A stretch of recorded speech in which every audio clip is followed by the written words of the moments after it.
عزیزانو د رسول الله صلی الله علیه وسلم د وفات باس استاسو په مخ یو سړی ما بل ورسته پوس کړو چې دا د قران کریم د ترتیب څنګه خبره ده. ما ورته وی چې ما بیان کړی دا بهرحال زه بیا وایم. عزیزانو د قران کریم ترتیب چې ده یو ترتیب د نزول ده او یو ترتیب دغه دی چې دا کوم دی وخت کې زمون په مخ کې دی په لوح محفوظ باندې لیکل ترتیب. نو حضور ته وایي چې یو ډیر هیبتناک سړی بار ولاړ دی. رسول الله صلی الله علیه وسلم ورته فرمایل چې بچیا دا هیبتناک نه دی، دا هغه سړی دی چې تا به بې پلاره کی او میندې به دې کونډې کی. دا اسرائیل علیہ السلام نے اجازت ورته وکړه چې دننه راشي. اجازت وشو، اسرائیل علیہ السلام دننه راغی. خدای دې وکړي چې اوس په دې راز باندې تاسو پوه شئ. دغه وخت کې رسول الله صلی الله علیه وسلم د بیبي عائشه رضی الله تعالی عنها سینې ته داسې ډډه والې وه او اسرائیل خپل کار شروع کو. سکرات د موت چې کوم دی هغه یې پرې راوسته. سکرات د موت هغه سختو د مرګ ته وایي. دا دومره سخت شی دی چې رسول الله صلی الله علیه وسلم به هر وخت امان وغوښته او دا به وی چې اللهم انی اعوذ بک من سکرات الموت. اے الله زه پتا سره پناه غواړم د سکراتو د موت نه. بیبي عائشه فرمایي چې ما د رسول الله صلی الله علیه وسلم هغه سختی د زنکدن چې ولیده نو ما په زندګۍ کې داسې سخت زنکدن د چا نه دی لیدلی لکه د رسول الله صلی الله علیه وسلم شو. دلته یو سوال پیدا کیږي چې د پیغمبر دومره سخت زنکدن ولې و؟ خو د الله پاک محبوب ترین بنده و، نو دومره سخت زنکدن د پیغمبر ولې؟ عزیزانو دلته دوه خبرې دي. یو دا چې موت مفاجات ناګهاني مرګ لکه دا هارت فیل چې ورته وایي پرکش او ساتي وزي. حدیث کې راځي چې ناګهاني مرګ چې دی دا د قهر نیول د پروردګار دی. اچانک چې سړی مړ شي نو دا د قهر نیول د پروردګار دی. څومره چې اوږد تکلیف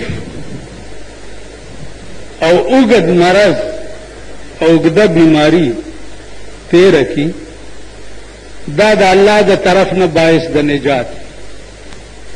نو عزیزانو د رسول الله صلی الله علیه وسلم سخت زنکدن دی کې څه راز و؟ علما لیکي چې دی کې ډېر رازونه ډېر رازونه خو لوی راز چې دی هغه پکې دا و چې څومره الله ته ډېر نږدې وي او څومره الله ته ډېر مقبول او محبوب وي عمر هغه د الله د طرف نه په ابتلاګانو کې او په امتحاناتو کې. 1,40,000 پیغمبران علیهم السلام تاسو وګورئ څنګه قسم په ابتلاګانو امتحاناتو کې تیر شوي. یو پیغمبر وګورئ د آدم علیه السلام نواله تر رسول الله صلی الله علیه وسلم پورې یو پیغمبر داسې نه دی تیر چې هغه د ابتلا او د امتحان نه بار یو پیغمبر. نو دنیا کی څومره تکلیف چی وي په آخرت کې هغه د راحت باعث وي. څومره تکلیف. یو سړی راغی رسول الله صلی الله علیه وسلم ته، یا رسول الله یو کالو شو چې زه نه یم ناجوړه شوی، یو کالو شو چې ته نه ناجوړه شوی وې نه. وی انت لیس منا، تا ډو زمونږ نه یې نه چې ته په کال کې نه بیمار شوی. نو زما عزیزانو دا اوږده مرضونه او اوږد تکلیف چې دی دا پراتلونکې لار کې د نجات باعث وي. نو د رسول الله صلی الله علیه وسلم چې څومره مقام اوچتو، څومره مقام اوچتو، عمر امتحان هم اوچت، عمر ابتلا هم اوچتا وه.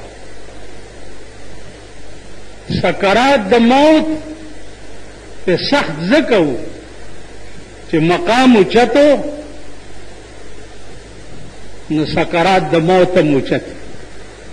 زما عزیزانو دغه وخت د ګټې او د بیلاد وخت دی، د زنکدن ټیم دی. مونږ او تاسو ټولو باندې را روان دی، ټولو، او د سترګو رب دی، هېڅ پته نه لګي، هېڅ پته نه لګي. مولانا تانوي رحمت الله علیه ته چا ووی چې یاره دا قبر کې تکلیفات چې دي دا زما ذهن کې نه راځي. وی چې دا شی خو دې ذهن کې راځي که نه چې ته به مړ کېږي؟ وی دا خو یقین دی.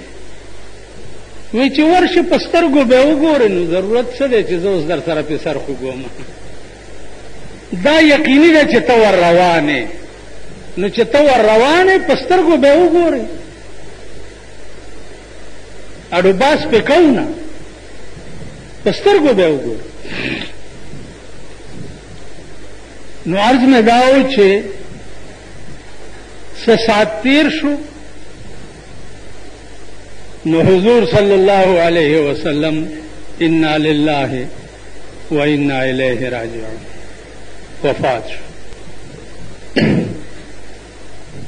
بی بی عائشی پہ یو شعر ہوئے، من لا یزال دمعه مقنعا، من لا یزال دمعه مقنعا فإنه في مرة مدفوق. ما په سر کې ټولې اوښې بند کړې وې، یا رسول الله ستا په وفات باندې اوس به زما د سترګو نه دریابونه روان شي. ابو بکر صدیق پسې جواب لاړو چې راشه، حضور وفات شو. ابو بکر صدیق په منډه راغی او پې ور پرېوتو او په دواړه مخه یې ښکل کړو او دا الفاظ یې وویل چې وا محمدا ومحمدا وحبيبا وخليلا، اللہ پاک بدو مرگ پتا نہ جمع کئیو مرگ چرالو تپ وفات شوی. بار بار وی وا محمدا وحبيبا وخليلا. حضرت عمر چې بار واورېده چې حضور وفات شو، ویل ها، ویلو توره راوویسته او په کوڅه کې ولاړ دی چې کچا ویلي چې حضور وفات شو، په خدای قسم چې اوس دې په دې توره سر پرې د وفات ټکی به م نه وایئ. داسې لیوني و چې دا د وفات ټکی ما د حضور متعلق اورېدل ضمیر نه غواړي، وفات به نه وایي. ابو بکر صدیق دننه ناست دی په کټ ورته وا محمدا وحبیبا وخلیلا. سړی ورغی چې صدیقه روزه حضرت عمر توره راویستې ده او دماغ یې بلکل کار پرېښوز به په کوڅو کې قتل عام جوړ شي. ابوبکر په منډه راووتو، حضرت عمر یې د لاس نه ونیو، مسجد نبوي ته بوتلو، ځان ته مخامخ کېنولو، ورته یې واوره یا عمر وما محمد الا رسول، وما محمد الا رسول قد خلت من قبله الرسل. اے عمر نو محمد مگر یو رسولو او دنه مخکم ډېر رسولان تیر شوي دي. دماغ په ځای کا، خبردار چې غلط کار دې د لاسه ونشي. صحابه را جمع شو، دنیا ولړزېده، اسمان او ځمکه یو کېږي لګیا دی. صحابه خپلو کې مشوره وکړه چې حضور دفن به تر هغې پورې نه کېږي چې څو پورې د امیر المؤمنین انتخاب نه شوی. د مسجد نبوي نه بهر هغه د بیرو بوټي اوس هم شته چې د کومو بیرو لاندې د ابوبکر صدیق د خلافت انتخاب شوی. صحابه ټول هلته راجمع شو او د صدیق اکبر د خلافت انتخاب یې کړ. خو په دغه وخت کې عزیزانو د کار یو دوه ټکي واورئ. د خلافت انتخاب کیږي، پارلیمنٹ جوړیږي، بی بی عائشہ فقیہا د امت موجود ده، بی بی فاطمه خاتون جنت موجود ده. هغوی له پکې دعوت ورنکړی شو چې تاسو به هم د دې پارلیمنٹ ممبران یئ او تاسو به هم رایه ورکوئ چې امیر المؤمنین دې څوک شي. د ښځې منبري ووټونو ته ودرېدل، د پارلیمنٹ ممبره کېدل، د امیر د ملک په حق کې ووټ ورکول، دا په اسلام کې نشته. دا په اسلام کې نشته. اوس دا به وایي چې په اسلام کې نشته، خو په پاکستان کې خو شته که نه؟ په پاکستان کې خو جاري او راشي وایي ښځو له حقوق به ملاویږي. عزیزانو خبرې ډېرې درته نشم کولی، سخته ګرمي ده، الله دې آسماني رحم وکړي. دا قوم دغسې ښه دی چې دا څنګه خدای را نیولی دی، دغسې ښه دی. ښځې له ووټ دوی ورکوي، ښځه دوی منبره کوي. خر ورته ودروه، دوی ورته منبري ورکوي، ووټ ورکوي. خر ورته ودروه. عزیزانو دا ملک نه دی والله علم بالصواب چې الله کم قهر له ساتلی دی او د کم قماش قهر به پې نازلیږي، خدای ښه کوي. پاتې پکې هېڅ نه دي. نن 100% د پاکستان مسلمان چې دی هغه خدای را نیولی دی، پې مسلط کړي داسې خلک دي. تا په سړک باندې چابړي خرڅولو ته نه پرېږدي، ټیکسونه دي، نوکرونه ویستل دي او خلک بېروزګاره کول دي. یو تبعی جوړه ده.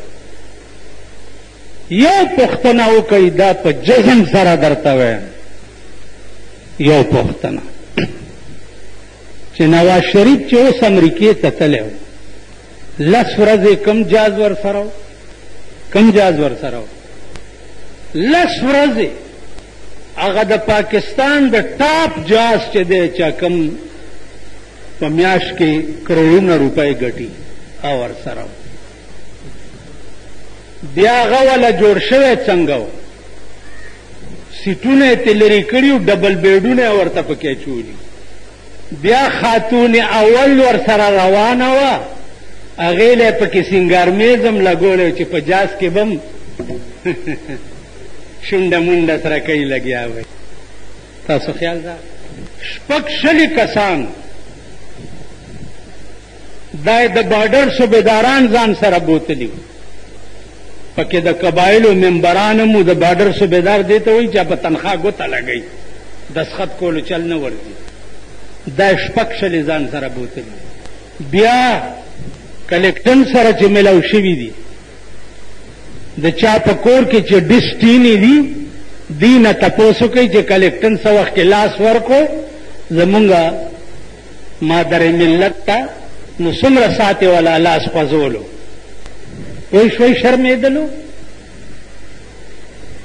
دنه دا تپوسو کا چې ته د کشمیر کې اور بل دی تله د کشمیر ستا د ښځې څه کارو چې تا امریکې ته ځان سره بوتله د ښځې د څه کارو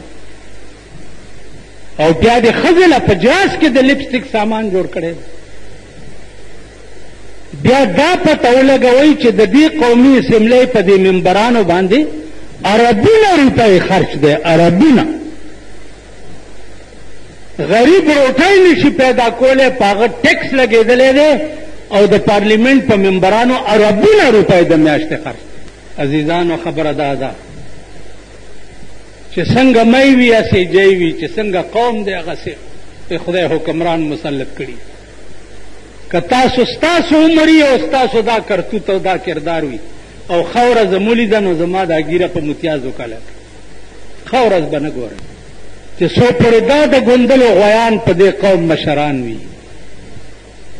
الله پاک دې د کابل طالبانو له ډېر توفیق ورکړي خدایا هغه رنګ چې کوم دې په کابل کې جوړ کړی دی یا الله دلته هم جوړ کړي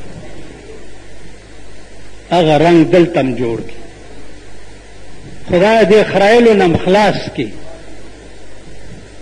خدای دې بې دینو نه او دې بې حیا او بې غیرتو نه دې نه خلاص رسول الله صلی الله علیه وسلم د وفات نه وروسته څه وخت کې چې صحابه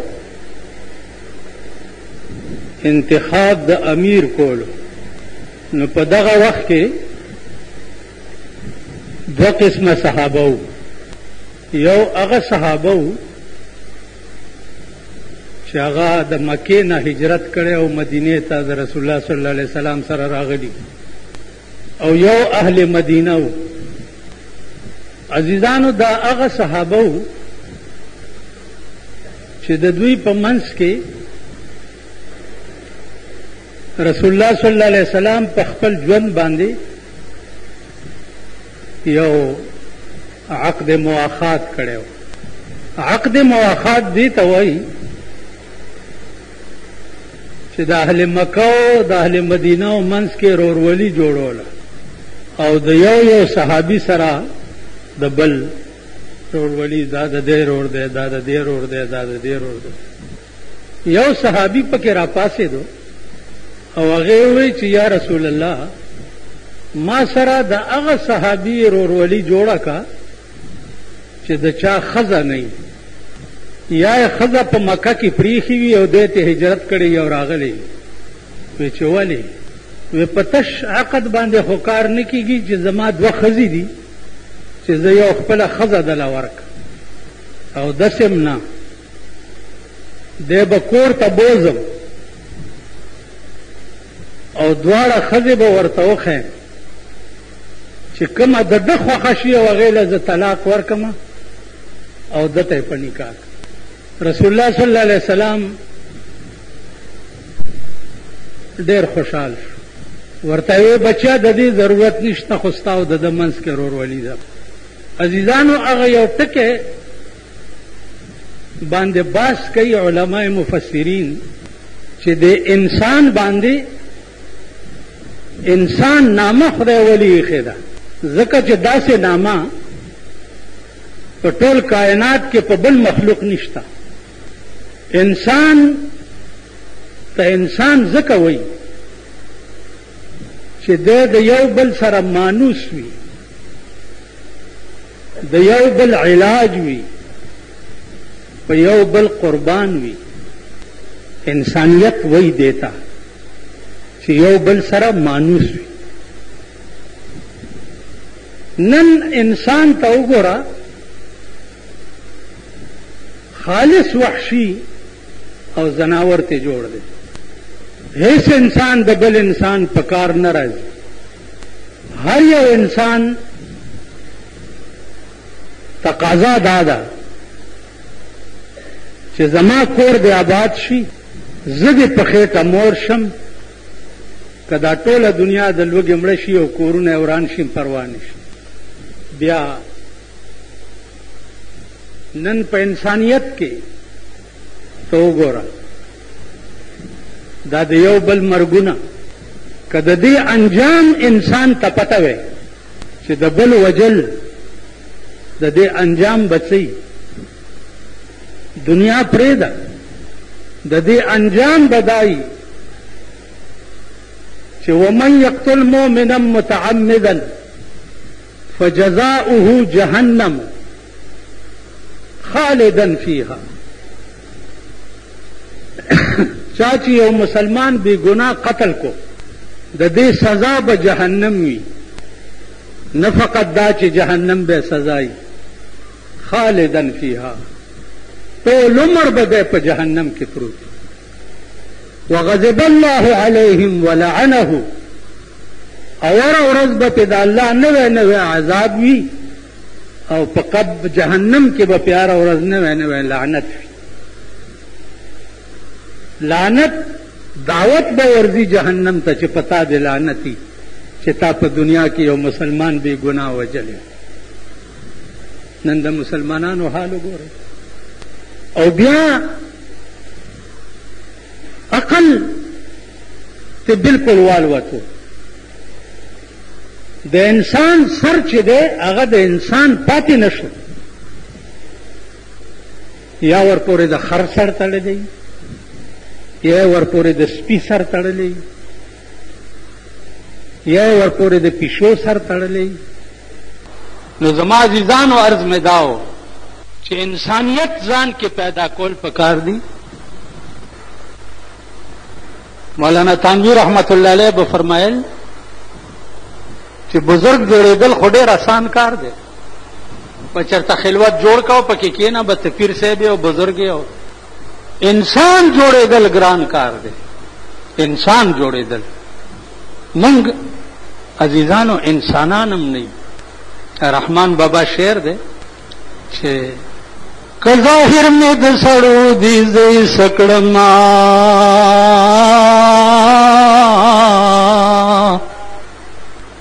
که ظاهر مې د سړو دي زه سکړما، په معنا کې د چارپایو په حساب یم. که ظاهر شان و شوکت او شکل زما د سړو دي زه به څه کوم؟ زه معنوي چارپای د چارپایو په حساب. دا دنیا قصاب خانه کړله خدای ماته، دا دنیا قصاب خانه کړله خدای ماته، پای بسته ولار په غولي د قصاب یم.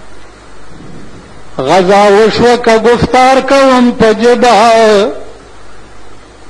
غذا وشوه که گفتار کوم په جبه، ز رحمان چې کردار نه لرم کذاب یم. د جهاد چغې وامه لیکن اسباب د جهاد را سره نشته.